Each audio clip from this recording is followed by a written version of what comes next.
Boleh nggak kasih sedikit cerita nih, kilas balik yang sebenarnya ini bisa dirangkai menjadi sebuah film nih kalian bertiga nih. Dari Bakitos sampai akhirnya menjadi Baceprot gitu. Ya, jadi sebenarnya kita bertiga, kalau aku sama Siti sih memang udah temenan dari SD. Terus ketemu sama Widi di MTS atau setara SMP itu di komunitas teater. Jadi awalnya kita memang anak-anak yang bermasalah, selalu bikin huru-hara di sekolah. Siti misal sering dipanggil ke BP karena sering pukul-pukul meja sambil nyanyi-nyanyi di kelas. Itu selalu bikin keributan. Terus Widi tuh kayak ngelawan guru gitu kan, segala macam. Akhirnya sering dipanggil ke BP, terus yaudah anak-anak ini harus diarahkan ke sesuatu yang bisa menyalurkan energinya gitu. Terus yaudah ikut teater sama Mbak Elsa, guru BK kita, diarahin ke situ. Terus di teater itu banyak yang ikutan, anak-anak yang sama juga bermasalah. Dan saat itu yang di teater tuh ada puluhan, tapi yang dapat terus untuk belajar alat musik tuh sekitar 15 orang. Nah, karena dari aktingnya kita nggak kepake, akhirnya yaudah deh gitu, anak-anak ini kayaknya lebih baik musikin aja gitu. Nah, setelah itu ternyata memang nemu passionnya di musik. Tapi karena saat itu di kita belum lumrah perempuan yang main musik, akhirnya yang dari 15 itu sisa 7, lalu dari 7 itu sisa 3 karena terhalang izin orang tua. I see. Tapi kan kalian memang juga awalnya tidak diizinkan orang tua ya, nggak disetujui ya, karena memang nggak cuma di daerah aja, tapi di perkotaan pun stigma perempuan ngeband apalagi metal tuh masih kayak ngapain sih gitu kan, ya ngeband tuh pop itu yang menjual gitu. Namun pada akhirnya yang membuat kalian tetap maju ini apa? Karena kan banyak banget itu suara-suara sumbang yang menyuruh kalian nggak usah gitu ya. Ya, karena sebenarnya mereka yang nyuruh berhenti ngasih alasannya tuh nggak ada satupun yang bisa diterima sama akal. Terus kalian juga di tweet sama siapa lagi tuh, pokoknya banyak musisi-musisi internasional yang acknowledge kehadiran kalian gitu. Ceritanya bisa nyampe Eropa nih gimana? Setelah waktu itu Amerika gagal karena masalah visa ya. Sebenarnya sebelum tour itu kita sebenarnya eventnya cuma satu, yaitu yang di Prancis. Oke. Tapi saat dapat kabar untuk itu, ternyata banyak event yang di luar negeri yang nyusul gitu, kayak oh ini cuma satu event. Terus akhirnya banyak yang ya udah sekalian main di sini, ya udah akhirnya kita sekalian aja tur di 4 negara di Eropa, 8 titik. 8 titik kota ya? Ya, 4 negara. Yang bawa MET, yang bawa ke sana. Iya, sama tim 12 Choir. Oh, I see. Oke. Nah, melihat sepak terjangnya VOB, kalau misalnya dari Google Indonesia sendiri nih, Mbak, kenapa pada akhirnya membawa mereka masuk ke dalam kampanye International Women's Day? Apa yang menurut Mbak mereka menjadi sebuah center point untuk diperhatikan nih bagi perempuan-perempuan? Oke, well definitely karena ini VOB, musiknya aja keren banget. Tapi specifically buat International Women's Day kali ini menurut aku temanya pas banget. Sebenarnya International Women's Day secara global temanya kan break the bias ya. Terus secara lokal Google Indonesia punya tema sendiri namanya Yuk Buka Suara. Mereka ini agak berhubungan tapi agak beda. Kalau break the bias obvious ya, jadi yang stereotype kita break. Tapi buat Yuk Buka Suara itu something yang kita lihat very specific buat Indonesia. Khususnya di Indonesia kita melakukan banyak ngobrol gitu ya dengan perempuan-perempuan khususnya yang masih muda, di mana ternyata banyak dari kita itu intinya adalah jangankan break the bias gitu ya. Kadang-kadang kita terlalu mendengarkan terhadap suara-suara di dalam kepala. Ya, suara-suara yang mungkin ditanamkan di situ dari kecil gitu. Nah, kita lihat di sini VOB benar-benar dua-duanya pas banget nih. Pertama adalah ya obviously breaking the bias ya, stereotype yang sudah dihancurkan nih oleh VOB bahwa bisa kok grup cewek dari Indonesia merambah kancah dunia gitu ya di grup metal. Tapi kedua adalah bagaimana cara VOB melakukannya. Itu tuh mulai dari mempertanyakan suara-suara yang mereka dengar sebelumnya. Tadi kan Masya cerita kan, Ya. Suara-suara yang bilang kayak kenapa yang nggak logis gitu suaranya. Dan kita di Google kan suatu produk atau brand kita tuh tentang informasi, tentang pengetahuan. Jadi kita mau mengajak perempuan-perempuan Indonesia untuk yuk, daripada kita dengerin ya suara-suara di kepala gitu kan, coba kita buka sendiri suara kita sendiri, mempertanyakan gitu. Jadi nggak harus langsung kita anti, ini bukan masalah anti establishment, anti apa, tapi hanya yuk kita pertanyakan kenapa stereotip itu ada. Mana yang fakta, mana yang mitos, mana yang hanya prasangka, mana yang benar.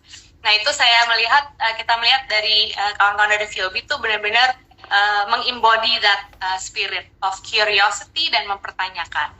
Oke. Nah, tim member VOB sendiri nih, ini kan di tahun ini pun kalian sudah established sebenarnya ya, udah semenjak masuk TV, udah direstui oleh orang tua ya, setelah bisa akhirnya menunjukkan unjuk gigi kepada keluarga, kalian sudah diizinkan. Tapi masih ada nggak sih yang kayak mempertanyakan, ini kalian masih mau sampai tua begini gitu? Masih ada yang banyak mempertanyakan nggak sih? Masih sih, terutama ketika pulang ke kampung. Jadi ketika bisa pulang selalu ditanya, ini sampai di Jakarta kapan gitu. Terus sejauh ini udah ada rencana belum bisa untuk nikah umur berapa gitu ya. Karena selalu dibilang kalau percuma katanya udah keliling dunia sekalipun gitu. Karena pencapaian perempuan itu nikah dan punya anak katanya gitu. Jadi standar masih pencapaian perempuan adalah menikah dan punya anak ya? Ya.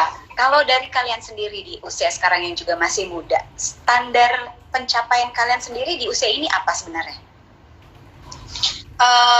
Kita sih masih punya banyak dream list yang belum kecoret gitu. Kita biasanya suka nulis nih banyak mimpi di buku gitu, dan itu masih banyak sisanya yang belum tercapai. Jadi kita pengen ya kita wujudin dulu mimpi-mimpi yang masih berderet itu gitu sebelum ngelangkah ke misal nikah dan sebagainya. Nah, kalau Widi dan Siti sendiri tuh biar nggak jadi background aja terus di belakang, ayo sini, ya, maju. Nyengir doang. Gimana kalau kalian berdua masih ada pencapaian yang masih ada mimpi yang belum tercapai nggak? Ada banyak Banyak. banget sih. Kalau aku sih pengen menjadi wanita yang hidup tidak bergantung pada orang lain, jadi hidup mandiri. Jadi itu impian terbesar aku. Oke. Dan aku rasanya masih dalam proses. Masih dalam proses. Udah ya. Kalau Widi sendiri gimana? Terwakil kan katanya. Soalnya aku pengen mandiri dulu. Terus yang kedua dengan POB ini aku pengen keliling dunia dulu deh. Menikmati dulu ya. Ya. Meningkatkan dulu skillnya. Nah, ngomongin soal buka suara tadi sesuai dengan yang dijalankan oleh inisiatif yang dijalankan oleh Google Indonesia. Ngomongin single terbarunya VOB, Not Public Property, yang rilis bertepatan dengan International Women's Day juga. Gitu. Boleh diceritain nggak lagu ini tentang apa? Sebenarnya sih lagu ini bentuk support kita untuk para perempuan supaya bisa lebih terbuka membicarakan dirinya dan tubuhnya.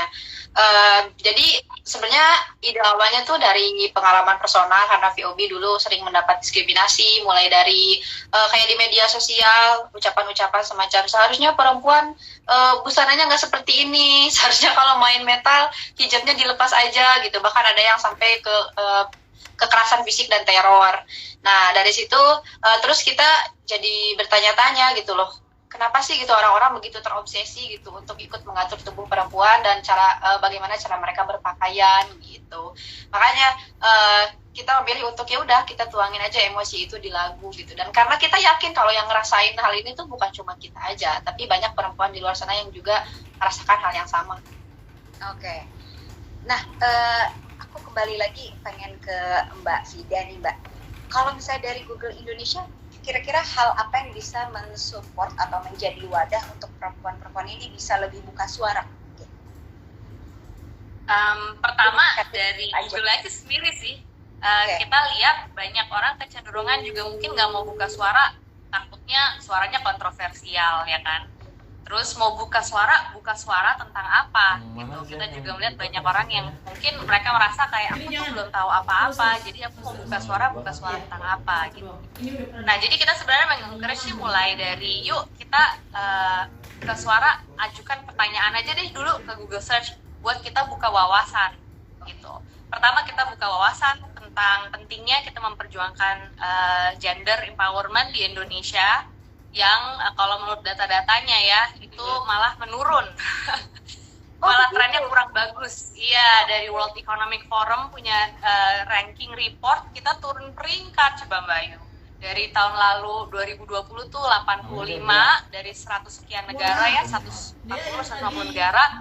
Di 2021 kita turun 16 peringkat dari 100. Jadi pertama untuk mencari tahu dan mengedukasi diri sendiri tentang pentingnya masih banyak ternyata perjalanan panjang di Indonesia dalam masalah gender equality. Menurut report itu masih ada 99 tahun lagi sampai kita berada di kesetaraan gender. Jadi ya pertama dari situ. Lama sekali, ya benar. Terus yang kedua juga dari kayak menurut saya pertanyaan-pertanyaan yang mungkin teman-teman agak nggak enak mempertanyakan. Kadang-kadang kan ada pertanyaan-pertanyaan sensitif ya terhadap tubuh kita gitu kan. Itu bisa ditanyakan ke Google Search karena ya itu adalah platform netral ya kan. Kita present the facts. Jadi supaya yaitu kita membedakan mana yang namanya mitos di masyarakat sama mana yang actually fakta. Mitos di masyarakat adalah perempuan itu bukan musisi metal, itu nggak ada perempuan-perempuan yang bagus. Faktanya ada VOB, ya kan? Jadi itu yang kita mulai dari situ dulu. Kita mengajak teman-teman untuk satu persatu kita at least buka suara di situ. Oke, berarti periode IWD ini sendiri selama 1 bulan penuh ini ya Mbak? Sebenarnya sih di Google Indonesia kita selalu topik gender empowerment tuh kita selalu ada. Dari tahun 2018 sendiri ya misalnya kita udah mulai buka yang namanya kelas khusus perempuan, Women Will, untuk digital literacy dan digital skilling. Dan sampai sekarang semua program-programnya Google seperti Bangkit itu selalu pasti ada komponen di mana kita mau memastikan ada partisipasi oleh perempuan gitu. Jadi sebenarnya Google nggak pernah stop untuk melakukan itu, cuman kebetulan dalam yaitu karena ternyata kita juga merasa ada perlunya nih untuk menyadarkan lagi ke masyarakat bahwa ternyata perjalanan kita masih panjang. Jadi di International Women's Day ini kita kerjasama dengan VOB, kita juga ada kerjasama dengan teman-teman lainnya di sosial media, di YouTube ya kan, untuk mengingatkan kita kembali. Berarti kalau misalnya Google Indonesia ada program-program, misalnya orang mau ikut atau misalnya ada webinar, itu bisa lihat ke Instagramnya Google Indonesia aja ya, kalau mau tahu gitu atau mau ikutan? Iya bisa, di situ kita so aktif di semuanya. Kita ada di YouTube kita aktif, di Instagram kita aktif, di Twitter kita aktif gitu. Insya Allah bisa membantu. Nah tuh teman-teman jangan lupa untuk follow Instagram Google Indonesia juga. Ada Adrian Marta Dinata yang don't worry VOB, keep rockin'. Panggilnya Om Adrian dong ini. Karena kayaknya dia wawancara sama musisi-musisi yang sudah nggak senior sih, seusia saya sebenarnya, udah dipanggilnya Om. Sampai tadi aduh nanti aku dipanggilnya Tante Ayu lagi. Tapi nih kita ngomongin skena metal nih ya guys. Kalian pernah nggak sih, tentu pasti di awal-awal manggung ada yang nanya gitu, teteh ngapain tiga-tiga hijab gitu ya, ikutan-ikutan pikir penonton, ternyata naik panggung gitu. Tapi setelah kalian menjalani berpuluh-puluh panggung, kemudian sampai bisa di-acknowledge oleh para musisi-musisi metal gitu, pernah nggak sih kalian disepelekan oleh musisi metal yang kalian pikir, oh ini bisa jadi senior saya, tapi ternyata siapa sih kalian tuh, pernah nggak sih mengalami itu? Iya, pernah banget dan sering gitu. Itu kayaknya kita tumbuh bersama hal itu gitu. Karena dari awal itu sering dari kampung aja gitu kita coba untuk ikut festival misal di luar daerah. Terus selalu diceng-cengin kayak misal, wah ada yang mau kosidahan gitu, ayo dong gitu lagu perdamaian kayak gitu. 5.000-an katanya gitu, 5.000 gitu. Terus kita suka ya udahlah gitu, nanti juga kan terbukti ketika naik panggung gitu. Terus misal pindah ke daerah yang lebih besar, bisa ke Jakarta dan sebagainya. Ketika misal ketemu ada musisi-musisi yang ketika kita misal mau sharing atau mau samperin, mereka udah pergi duluan gitu. Itu kita udah biasa menghadapi seperti itu. Jadi kita nganggapnya oh ternyata ya orang-orang seperti itu akan selalu ada walaupun nggak semua. Petuah apa yang kalian dapat dari musisi metal yang pernah satu panggung sama kalian? Banyak sih, mulai dari siapa? Om Ajis Jamrut gitu. Dia bilang setelah kita turun panggung, dia bilang jangan dulu nikah ya kalian, katanya nikah tuh pusing gitu. Terus kita langsung kita membekas sih sampai sekarang. Terus kita bilang oh iya om siap, iya jangan dulu nikah gitu, ngeband aja dulu katanya, yang itu yang puas katanya gitu. Ini sampai ada yang nanya nih, tak pikir beneran pas di panggung for the sake of menjawab request dibawain juga tuh lagu perdamaian yang enggak kan? Merusak reputasi itu Syafiq Pontoh, jangan sampai. Oke, sekarang aku pengen nanya soal guru kalian nih, Abah Erza Satya. Di semua interview aku dengar baik itu pembentukan VOB, belajar alat musik, yang mengayomi kalian itu semua Abah. Pokoknya itu Abah semuanya. Orangnya di mana sekarang? Yang di Sumedang. Jadi kan Abah jadi PNS gitu. Jadi sekarang kita nggak bisa ketemu seenaknya gitu karena sibuk mengabdi pada negara. Jadi di VOB sendiri berarti Abah nggak ada posisi apa-apa di VOB nih selain menjadi pencetus. Sampai sekarang Abah masih jadi penasehat, tetap diskusinya sama Abah juga. Berarti sampai sekarang masih komunikasi nih ya? Iya, jadi setiap pengambilan keputusan Abah selalu dilibatkan sih. Oh oke. Pernah nggak sih kalian menampilkan Abah di sosial media atau misalnya diajak gitu kalau ada wawancara di TV atau dimanapun gitu, pernah nggak sih hadir Abah? Sering diajak, sering hadir juga. Tapi Abah tuh selalu menolak untuk tampil di depan kamera. Yang terkenal. Iya, katanya Abah nggak siap terkenal, katanya gitu. Iya nih, karena kan Abah ini selalu disebut ya.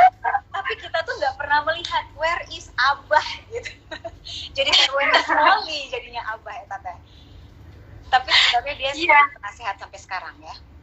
Iya. Oke, menarik sekali nih. Kembali lagi kalau ngebahas tour Fight, Dream, Believe, What's Next? Apakah ini Wacken Festival masih jadi? Udah confirm? Wacken? Jadi. September atau Agustus? Lupa aku. Agustus. Agustus ini ya?